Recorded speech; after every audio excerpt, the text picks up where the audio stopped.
Good evening. Chaotic moments captured on Dashcam footage following a hydro vault explosion earlier today right here on Bay in Adelaide, and it sent people running. You can see tonight it's a much calmer scene here today with hydro crews remaining at the scene to carry out repair work. Now, we do know that equipment failure is to blame. However, Toronto Hydro says it's still trying to determine what caused it.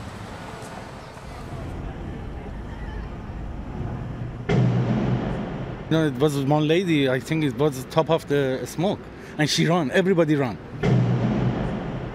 Panic in the downtown core captured on this cab driver's dash cam. Shortly before 5 p.m. today, when witnesses describe hearing what sounded like an explosion, dark smoke can be seen rising into the air from a sewer grate. It was a big bang and lots of smoke coming out from underground. Toronto fire crews arrived to the scene investigating nearby buildings. Though there was smoke underground, there was no fire. Smoke is always toxic, so you never want to expose yourself to smoke. There weren't any evacuations or injuries. However, streets were closed to pedestrians and drivers. Sometimes we do have multiple explosions with the hydro vaults. They continue to go. So that's why we stand back, wait for hydro to arrive on scene.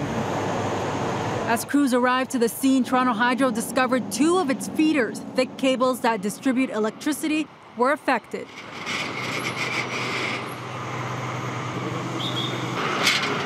At least one building lost power and businesses had to close early. Though Toronto Hydro was able to isolate the issue, there was no exact diagnosis right away. We still have to do our damage assessment, so we're unclear about the level of damage and exactly what caused the outage. It's not a common occurrence. Unfortunately, 2 of them have occurred within a short period of time, however. Back in May, a hydro vault explosion at King and Bay sent people running. Loud bangs were followed by thick smoke and flames. Flooding following heavy rainfall in Toronto is suspected in that vault fire. However, Toronto Hydro says that is not the case in today's incident.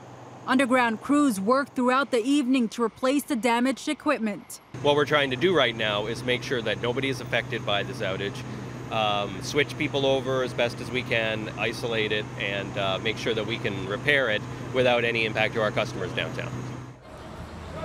Well, the streets have since reopened with the exception of this one lane here on Adelaide as crews continue their work. Now, they're looking to replace and repair that damaged equipment. Then they tell me they'll rehook and restore the feeders, but there's no timeline as to how long this work could actually take.